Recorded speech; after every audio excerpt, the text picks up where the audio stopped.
They say he lost his mind in the war between silence and temptation, that he talks to shadows as if they were soldiers, that he's hunting something no one else can see.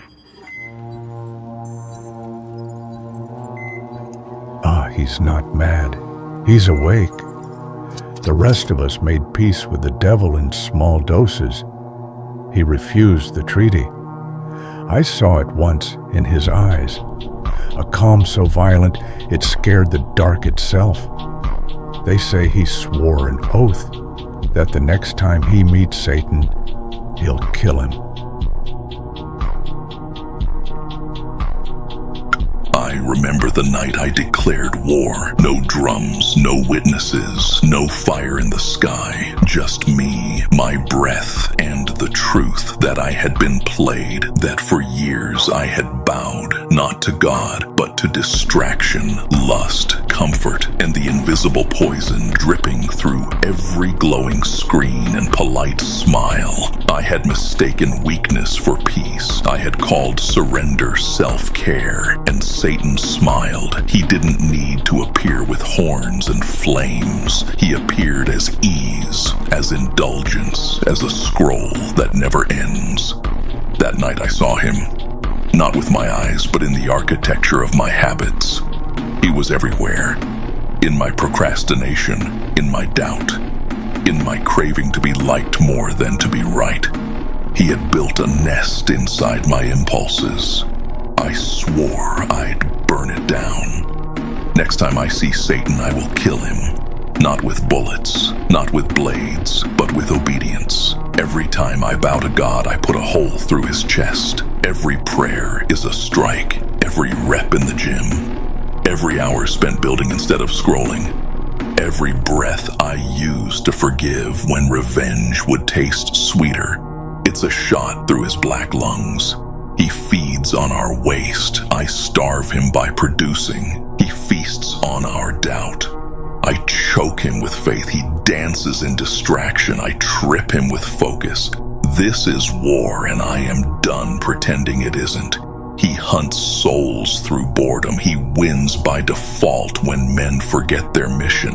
That's why I wake before dawn. Because while most sleep, the war is loudest. That's when he whispers, "Rest a little longer. You deserve it." That's when I move. That's when I remind him he picked the wrong target. Every time I delay pleasure for purpose, I cut one of his fingers off.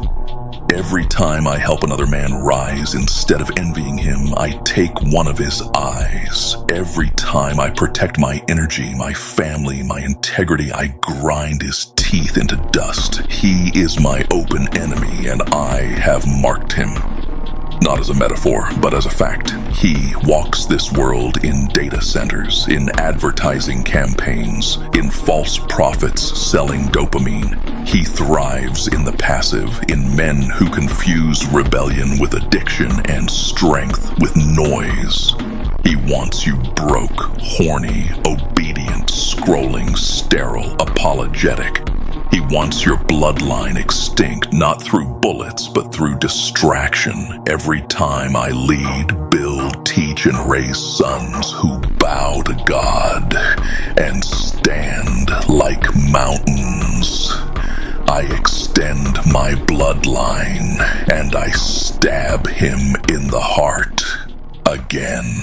I've learned his game. He sells shortcuts that cost your soul. He packages sin as convenience, slavery as modernity, cowardice as compassion. He knows men want easy glory, so he gives them screens and fantasies that feel like conquest, but leave no legacy. I refuse. I was born to sharpen steel, not tap glass. Every hour I work, I take territory back. Every plan executed, every temptation denied, every minute spent crafting instead of consuming is a kill shot. I've buried entire legions of his agents beneath my discipline. Do you understand what it means to bow to God? It's not weakness. It's alignment with absolute order. It's saying, you can't bribe me, demon. You can't lure me with glitter. Real men bow to God and nothing else.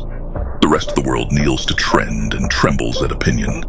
I kneel to the one who built the stars, then rise with his permission to wage war on the liar that tried to steal my fire. I do not bow for applause. I bow for ammunition. My worship is warfare. My obedience is offense. My gratitude is strategy. Every time I thank God for breath, I remind Satan he failed to choke me out in the night. I used to think the devil came to ruin lives through tragedy, number. He ruins them through comfort, through soft mornings, through endless tomorrows, through minds that can quote motivation but can't keep a promise. He is in the lukewarm, in the half-done, in the almost. That's why I live on the edge of exhaustion, because excellence is the only armor he can't penetrate. When I drag my body through another set, another hour, another risk, I'm forging holy steel. I'm reminding him that my soul doesn't bend under fatigue. It refines. I will not feed him with gossip. I will not feed him with porn. I will not feed him with jealousy or wasted talk. I will feed the spirit that God placed in me with progress, with mastery, with contribution. Satan wants you reactive. God wants you deliberate. So I slow down. I choose. I observe my thoughts like traps in the sand. I see where they come from and I step over them. I'm not chasing pleasure anymore. I'm hunting purity. I'm not chasing women. I'm building a dynasty that will outlive their beauty. I'm not chasing applause. I'm chasing alignment. When I see Satan, I won't scream. I'll smile, because I've already rehearsed this 1,000 times. In every silent battle no one saw. When I walked past temptation, when I worked instead of complained, when I forgave instead of cursed, that's where I forged my weapon.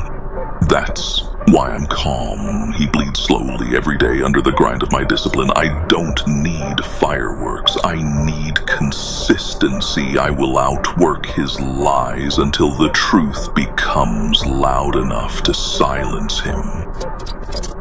The world calls me extreme. Good. Moderation is the camouflage of the damned. The devil doesn't fear the balanced, he fears the burning. I burn. Every task I finish is fire in his kingdom. Every man I help awaken is a defection from his army. Every time I love cleanly, he loses a foothold. Every child I raise with clarity, he loses a generation. You think killing him is fantasy. I've been doing it daily. With every prayer, every rep, every plan, every sacrifice. Death by 1,000 righteous cuts. There are days he still whispers. He comes dressed as fatigue, as doubt, as that subtle boredom that tells you none of this matters. That's when I hit harder. That's when I double the work, sharpen the mind, and make gratitude my battle cry. Gratitude confuses him. He cannot comprehend a man who thanks God for pain. But I do.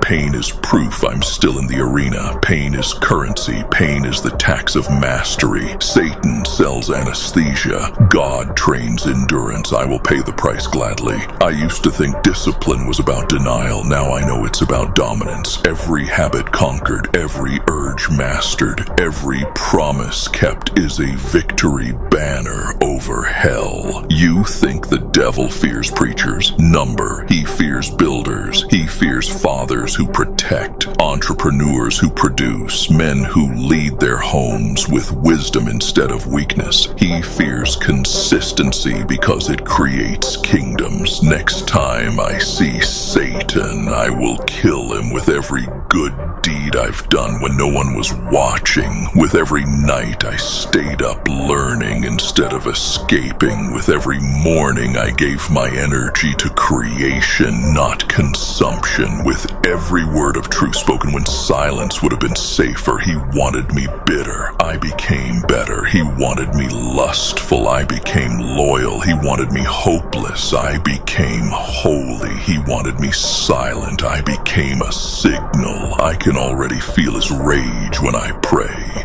When I drop to my knees, I'm not begging, I'm reloading. My forehead touches the ground and my spirit loads rounds of purpose into the chamber. Every god is great. Every surrender to divine authority is a bullet through his schemes. Bowing to God is the most militant act a man can perform in this fallen world. Because when you bow to God, you refuse to bow to anything else. And the devil loses jurisdiction.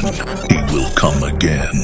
I expect him. He'll come through people who mock faith, through systems that reward sin, through endless pleasures that sterilize the soul. Let him come. My armor is clean living. My sword is truth. My shield is patience. My fuel is gratitude. I am not afraid. I am dangerous.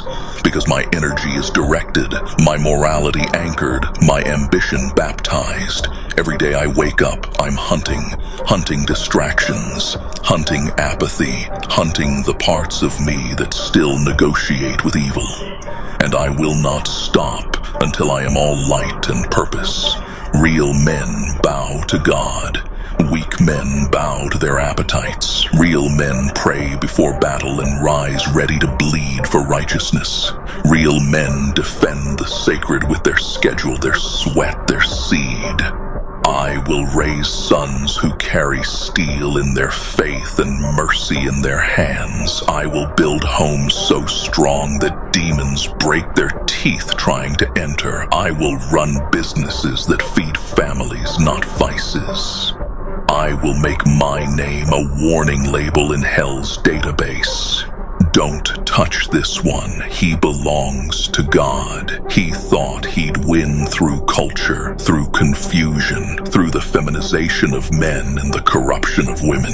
He thought he could rewrite the code of creation and call it progress. He thought he could turn fathers into ghosts, kings into clowns, and warriors into watchers. But I'm still here, and I am multiplying. Every disciplined man I inspire is another soldier in the rebellion. Every family that wakes up from the simulation is another stronghold retaken. The war is far from over, but we are no longer retreating. When I meet him again, I won't see a monster. I'll see a parasite, weak, desperate, surviving only on the crumbs of unspent potential. I will stand over him, not with hate, but with holy disgust. I'll crush his head with the weight of my obedience, wipe my blade on his pride, and walk away without blinking. Because the war was never about rage. It was about responsibility, about men remembering who they serve, about choosing alignment over applause. Next time I see Satan, I will kill him,